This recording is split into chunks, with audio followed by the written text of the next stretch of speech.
Hello friends, हमने अपनी last video में शिक्षण के नवीन उपागम पढ़े थे। उनमें से कुछ उपागम रह गए थे जिन्हें हम आज की वीडियो में कंप्लीट करेंगे। जिसमें पहला है दक्षता आधारित शिक्षण। इसे हम स्किल बेस्ड टीचिंग भी कहते हैं।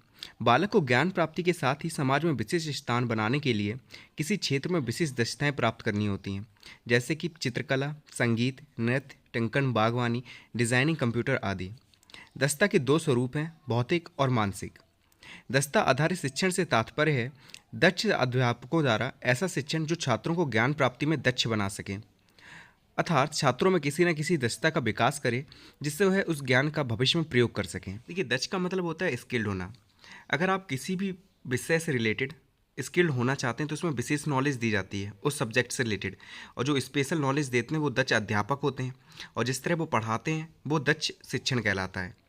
ठीक है, दक्षता आधारित शिक्षण, स्किल बेस्ड टीचिंग। जैसे आप टीचर बनना चाहते हैं तो उसके लिए अलग नॉलेज होती है। अगर आप मेडिकल लाइन में जाना चाहते हैं तो उसकी अलग नॉलेज है। ठीक है, अगर आप चित्रकला में नॉलेज चाहते हैं तो उसके लिए अलग टीचर्स रहते हैं, आपने देखा होगा। संगीत सिखाने वाले अलग टीचर रहते हैं, नृत्य सिखाने वाले अलग टीचर रहते हैं, डिज़ाइनिंग सीखनी है तो उसके अलग टीचर रहते हैं। तो ये क्या कहलाते हैं? ये दक्ष अध्यापक होते हैं जो आपको इन विषयों की नॉलेज देते हैं, और जैसे वो पढ़ाते हैं वो कहलाता है स्किल बेस्ड टीचिंग। अब हम पढ़ेंगे दक्षता आधारित शिक्षण विधि के सोपान। कौन कौन से सोपान हैं इसके? तो इसमें पहला है आपका पूर्व तैयारी, जिसमें हम उद्देश्य निर्माण पहले से कर लेते हैं, सहायक सामग्री वगैरह के बारे में सोच लेते हैं। कहने का मतलब है, अगर आप किसी बच्चे को दक्षता नॉलेज देते हैं, ठीक है, दक्ष बनाना चाहते हैं किसी भी सब्जेक्ट में, जैसे आप मेडिकल लाइन की आप उसे दक्षता दे रहे हैं, ठीक है, उसे डॉक्टर बनाना है आपको, तो आप पहले से तैयारी करेंगे कि कौन कौन से नियम होते हैं, ठीक है, कौन कौन से उद्देश्य हैं आपके, किस उद्देश्य को ध्यान में रखकर आप उसे नॉलेज दे रहे हैं। ठीक है, आप उसे किसका डॉक्टर बना रहे हैं? हड्डी का बना रहे हैं, ठीक है, या बोन सर्जरी का बना रहे हैं, या किसी और चीज़ का बना रहे हैं। तो ये सब चीज़ें पहले से तैयारी करनी पड़ती हैं, उसके बाद ही तो आप नॉलेज देंगे। क्योंकि मेडिकल साइंस में भी कई चीज़ें रहती हैं। आप किस चीज़ का उसे डॉक्टर बनाना चाहते हैं? एमबीबीएस बना रहे हैं, ठीक है, वो क्या करना चाह रहा है, किस चीज़ का डॉक्टर बनना चाह रहा है, किस में उसका इंटरेस्ट है। तो इन सब चीज़ों का भी ध्यान रखना पड़ता है। फिर है विषय वस्तु का प्रस्तुतिकरण, कि आप किस तरह से विषय वस्तु को प्रस्तुत कर रहे हैं बच्चों के सामने। ठीक है, उसका जैसे आप प्रस्तुतिकरण करेंगे उसका सबसे ज़्यादा प्रभाव पड़ेगा बच्चे के ऊपर। ठीक है, आप श्रव्य सामग्री का यूज़ कर रहे हैं, या आप दृश्य सामग्री का यूज़ कर रहे हैं, या श्रव्य सामग्री का यूज़ कर रहे हैं, ठीक है, या आप प्रैक्टिकल करके बच्चों को सिखा रहे हैं, तो इन चीज़ों का भी बहुत प्रभाव पड़ता है। फिर है नियम। हर चीज़ के अपने नियम होते हैं, आपको नियमों बताने पड़ेंगे जितने भी नियम हैं उस चीज़ से रिलेटेड, ताकि कोई गलती ना रहे। बच्चों को ज़्यादा से ज़्यादा अभ्यास कराना है, इतना अभ्यास कराना है ताकि वो कुछ गलती ना कर सकें उसमें। ठीक है, कभी भी बड़ा काम पड़ जाए, मान लीजिए बड़ा ऑपरेशन अगर उनके सामने आ भी जाता है, तो वो उन्हें इतना अभ्यास होना चाहिए कि वो चीज़ों को कर सकें। फिर है अभ्यासकार में सुधार। अभ्यासकार को आपको बच्चों का देखना है, क्या गलती कर रहे हैं उसे पहचानना है, उसके बाद उसमें सुधार करते जाना है, ज़्यादा से ज़्यादा सुधार करना है और ज़्यादा से ज़्यादा अभ्यास कराना है। उसके बाद है प्रयोग। जब वो सब चीज़ों में दक्षता प्राप्त कर लें उसके बाद उन्हें प्रयोग करना है। उसके बाद प्रयोग करना है। आपने देखा होगा केमिस्ट्री क्लासेस में काफ़ी प्रयोग कराते हैं टीचर, ठीक है, या आप और भी किसी सब्जेक्ट से रिलेटेड हैं, जैसे आप कंप्यूटर वगैरह भी सीख रहे हैं तो कंप्यूटर में भी काफ़ी प्रयोग कराते हैं। ठीक है, करके देखते हैं टीचर की क्या क्या आप सीख पाए हैं, क्या नहीं सीख पाए, तो ये चीज़ें भी रहती हैं। तो ये थे कुछ सोपान, आपको इनके पॉइंट्स याद रखने हैं। अंदर आप कुछ भी लिख देना, कोई ज़्यादा पड़ेगा नहीं, लेकिन पॉइंट्स आपके अच्छे होने चाहिए। आराम से हेडिंग वाइज लिखिएगा मोटे डार्क पेन से, क्योंकि वो क्या करेंगे, पॉइंट्स को देखेंगे। अंदर क्या लिख रहे हैं इतना ज़्यादा फोकस नहीं करते वो, क्योंकि बहुत सारी कॉपियाँ चेक करनी होती हैं। आप पॉइंट्स याद रखिएगा। अब इसके उद्देश्य देख लेते हैं। छात्रों को दक्ष बनाने में, तो नॉर्मल सी बात है, दक्षता आधारित शिक्षण है तो बच्चों को दक्ष तो बनाएंगे ही, ठीक है, स्किल्ड उनके अंदर पैदा करेंगे। फिर है प्रतिस्पर्धा की भावना विकसित करने में, कंपटीशन की भावना विकसित करने में भी इसका बहुत रोल है। ठीक है, इससे क्या होता है, कंपटीशन थोड़ी विकसित होती है। अब आप खुद ही देखिए, आप किसी को डॉक्टर बना रहे हैं तो एक डॉक्टर तो है नहीं, काफ़ी सारे डॉक्टर्स हैं, तो इससे क्या रहता है, कंपटीशन की भावना भी आती है। सहयोग की भावना विकसित करना, एक साथ मिलकर काम करते हैं तो सहयोग की भावना भी विकसित होती है। और लास्ट है ज्ञान को स्थायित्व प्रदान करना, मतलब ज्ञान को स्थायी बनाना। नोट देख लेते हैं, 2017 और 19 में पूछा गया इसके बारे में कि निदानात्मक परीक्षण क्या होता है। ठीक है, इसके बारे में लिखने को आया है। तो वैसे ये कोई उपागम नहीं है, लेकिन इसके बारे में भी क्वेश्चन आते हैं। तो निदानात्मक परीक्षण है, नाम से आपको समझ में आ रहा होगा कि ये निदान से बना है। और निदान किस में किया जाता है? तो ये किया जाता है चिकित्सा के क्षेत्र में। ठीक है, निदान है, उपचार है, तो ये चिकित्सा के क्षेत्र से रिलेटेड है। निदान किसे कहते हैं? जब हमें बीमारियों का पता हो कि हमें कौन सी बीमारी है। ठीक है, डॉक्टर जब आप पहुंचते हैं डॉक्टर की दुकान पे तो पहले आपसे पूछता है कि आपको क्या दिक्कत है, ठीक है, क्या क्या परेशानी हो रही है। उसके बाद वो पता लगाता है कि इसे कौन सी दिक्कत है, क्या परेशानी है। ठीक है, क्या नाम है, उस बीमारी का नाम पता लगाता है कि इसे कौन सी बीमारी है। तो पहले आपके बारे में पूछता है ना कि आपको क्या क्या दिक्कत हो रही है ये सब, तो वही निदान है। ठीक है, निदानात्मक परीक्षण में क्या करते हैं, टीचर बच्चों की जो कमियां होती है, उसे क्या दिक्कत है, क्या परेशानी है, ये सब चीज़ें पता करता है कि किस क्षेत्र में वो अच्छा प्रदर्शन नहीं कर पा रहा, क्यों नहीं कर पा रहा है। तो सारी जो कमियां होती हैं उनको पता करता है निदानात्मक परीक्षण में। निदानात्मक परीक्षण द्वारा छात्रों की कमजोरियों एवं कठिनाइयों के कारणों का पता लगाया जाता है। निदानात्मक परीक्षण ही उपचारात्मक शिक्षण का मुख्य आधार है। तो निदानात्मक परीक्षण का मतलब आप समझ गए कि इसमें बच्चों की जो कमजोरियां होती हैं और जो कठिनाइयां होती हैं उनका टीचर पता लगाता है। अब हम देखेंगे उपचारात्मक शिक्षण, इसे हम रेमेडियल टीचिंग भी कहते हैं। 2016, 18 और 19 में इससे क्वेश्चन आया है और हमेशा इससे क्वेश्चंस बनेगा, ये तो मान ही लो। उपचारात्मक या निदानात्मक में आपको क्वेश्चन हर पेपर में देखने को मिलेगा।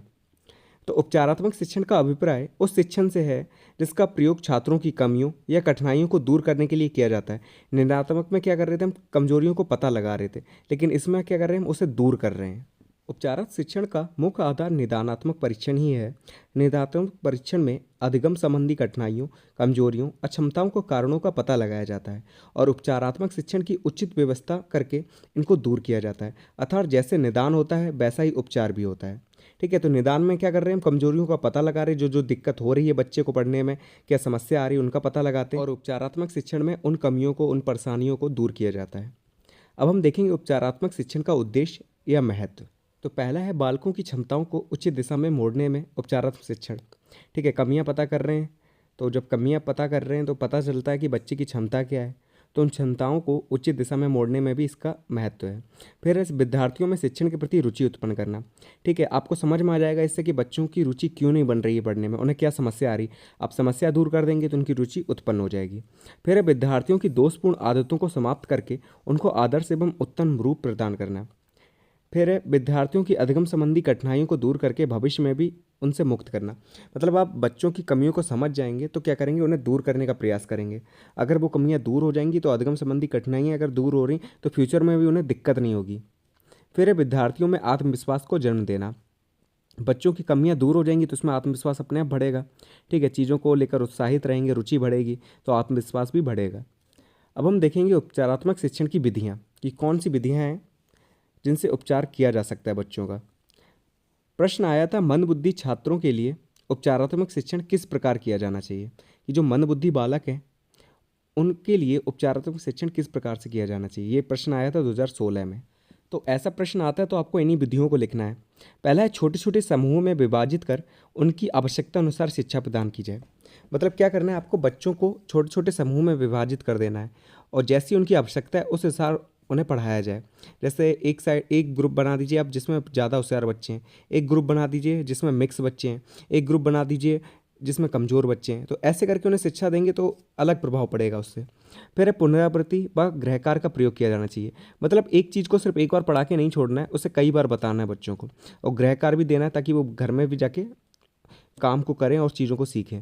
फिर इन निर्देशों को सरल एवं स्पष्ट शब्दों में कई बार दोहराया जाए। मतलब जिन शब्दों का आप यूज कर रहे हैं वो सरल होनी चाहिए, बच्चों की आवश्यकता के अनुसार होनी चाहिए, उन्हें चीज़ें समझ में आए। फिर विषय से संबंधित मॉडल चार्ट प्रदर्शित किए जाएँ। मतलब जो भी विषय आप पढ़ा रहे हैं उससे रिलेटेड आपको मॉडल दिखाने, बच्चों को चार्ट दिखाने, क्योंकि उन्हें दृश्य सामग्री से ज़्यादा समझ में आते हैं चीज़ें। फिर है समूह चर्चा, वाद विवाद, प्रोजेक्ट कार्य दिए जाने चाहिए। मतलब समूह चर्चा होती है तो बच्चे एक दूसरे में बढ़ चढ़ के भाग लेते हैं, थोड़ा इंटरेस्ट बढ़ता है, रुचि बढ़ती है। वाद विवाद होता है, प्रोजेक्ट कार्य देखते हैं, तो इन सब से रुचि बढ़ती है और बच्चे अच्छे से चीज़ों को सीखते हैं और समझते हैं। कार्यों को समझाने के लिए सरलतम खेल का प्रयोग किया जाना चाहिए। मतलब ऐसे खेल खिलाने चाहिए, पढ़ाई को खेल के माध्यम से बताना चाहिए जिससे बच्चे इंटरेस्ट लें और चीज़ों को अच्छे से समझें। फिर छात्रों को अवसर एवं प्रोत्साहन दिया जाना चाहिए।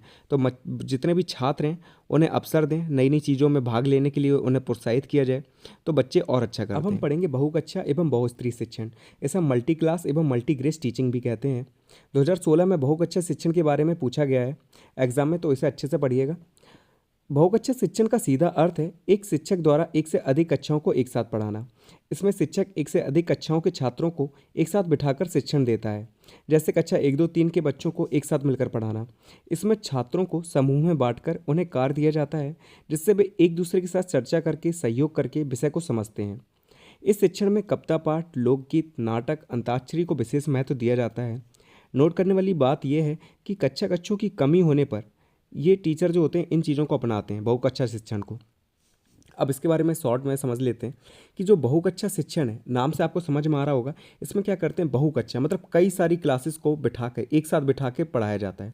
आपने प्राइमरी में देखा होगा जब टीचर नहीं होते या एक आध टीचर अपसेंट होता है तो वो क्या करते हैं, कक्षा 1 2 3 जितने भी बच्चे मिलते हैं उन सबकी एक क्लास ले लेते हैं, एक साथ बिठा दिया जाता है और उन्हें चीज़ें सिखाई जाती हैं। कभी कभी अंताक्षरी का आयोजन हम कर देते हैं, कभी कभी कविता का आयोजन करते हैं, कभी कभी लोकगीत सुनते हैं उनसे, तो इसमें उनका इंटरेस्ट बना रहता है और चीज़ों को सीखने को मिलता है। जैसे कि कक्षा 1 2 वाले हैं, उन्हें हासिल वाले नहीं आ रहे हैं जोड़ घटाने, लेकिन वो अपने जो उनसे बड़े हैं उनके साथ बैठे तो हो सकता है उनकी हेल्प से उनकी चीज़ें समझ में आए।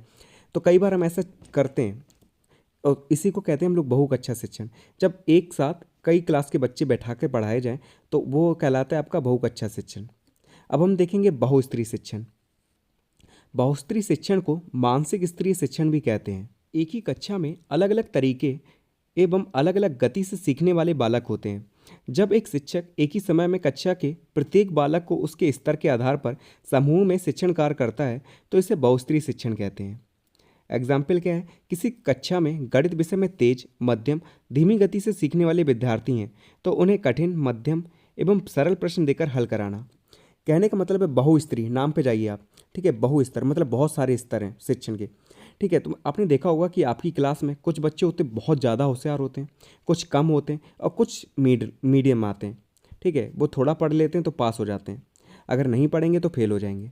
कुछ होते हैं आप कितना भी पढ़ा लो तब भी पास नहीं हो पाते, और कुछ होते हैं ना भी पढ़ें तब भी वो टॉप मार जाते हैं। तो अलग अलग स्तर के बच्चे होते हैं। आप उन तीनों को एक साथ पढ़ा रहे हैं, ठीक है, जो बहुत होशियार है, जो मीडियम है और जो बिल्कुल लो क्वालिटी का है, ठीक है, बिल्कुल समझ में नहीं आता, सब एक साथ पढ़ रहे हैं ना, तो ये चीज़ कहलाती है बहुस्तरीय शिक्षण। जब आप कई स्तर के बच्चों को एक साथ शिक्षण देते हैं तो वो कहलाता है आपका बहुस्तरीय शिक्षण। अब आपको कैसे सिखाना है, तो उनको उनके हिसाब से आपको चीज़ों को सिखाना है। जैसे बहुत ज़्यादा होशियार है तो आप उसे कठिन स्तर के प्रश्न दे सकते हैं, जिसे बिल्कुल समझ में नहीं आता तो उसे सरल स्तर के प्रश्न दीजिए, ठीक है। तो ये कहलाता है आपका बहुस्तरीय शिक्षण। बहुकक्षा शिक्षण और बहुस्तरीय शिक्षण को आपको समझ में आना चाहिए कि बहुकक्षा में क्या कर रहे थे, कई क्लास के बच्चों को एक साथ पढ़ा रहे हैं, जबकि बहुस्तरीय शिक्षण में क्या कि अलग अलग स्तर के बच्चे पढ़ते हैं एक क्लास में, तो उनको उनके स्तर के हिसाब से चीज़ों को समझाना और उन्हें प्रश्न देना। अब क्या है, ये क्वेश्चन पूछा गया था 2019 में भी आया, 16 में भी आया, 18 में भी आया, तो इन दोनों प्रश्नों को अच्छे से देखिएगा। अब हम देखेंगे बहुस्तरीय बहुकक्षा शिक्षण की उपयोगिता और उद्देश्य। 2016 में भी आया, 17 18 तीनों में आया ये, तो ये भी काफ़ी इंपॉर्टेंट है, अच्छे से पढ़िए। पहला है, विद्यालयों में कक्षा कक्ष के अभाव होने पर बहुस्तरीय या बहुकक्षा शिक्षण किया जाता है, ठीक है। जब कक्षा कक्ष कम होते हैं तो क्या करते हैं, सारे बच्चों को एक साथ पढ़ाते हैं, तो उसमें कई स्तर के भी बच्चे होते हैं, तो बहुस्तरीय शिक्षण भी हो जाता है, बहुकक्षा शिक्षण भी हो जाता है। फिर है, विद्यालय परिसर में अनुशासन बनाने के लिए भी कई बार क्या करते हैं, हम बच्चों को एक साथ बिठा देते हैं। फिर है, छात्रों को गीत, नाटक, लोकगीत, कविता पाठ आदि के बारे में भी बताना होता है, तब भी हम बच्चों को एक साथ बिठा लेते हैं। छात्रों में रुचियों का विकास करने के लिए भी एक साथ बिठाते हैं। इससे क्या होता है कि जो ऊपर कक्षा मतलब जो क्या कहते हैं कि बहुत इंटेलिजेंट होते हैं तो उनके अंदर थोड़ा सा मोटिवेशन आ जाता है, वो देखते हैं कि इस बच्चे को नहीं आ रहा तो उसे सिखाते हैं, तो सहयोग की भावना का भी विकास हो जाता है, ठीक है, सृजनात्मक शक्ति भी आ जाती है, कई चीज़ों का विकास होता है। फिर है कि छात्रों के समय का उपयोग करना तथा कम समय में अधिक बच्चों को शिक्षा देना, इसके लिए भी हम क्या करते हैं, एक साथ बिठा लेते हैं। फिर है सृजनात्मकता का विकास करना, तो सृजनशीलता का भी विकास होता है ऐसे बच्चों में। तो ये था आपका बहुस्तरीय और बहुकक्षा शिक्षण, ठीक है। तो आज का टॉपिक यहीं पे कंप्लीट होता है। अब हम मिलेंगे नेक्स्ट वीडियो में, जल्दी नया वीडियो आएगा। आप वीडियो को शेयर कीजिए अपने दोस्तों के साथ और पढ़ते रहिए, नोट्स बनाते चलिए। And thank you so much for watching this video.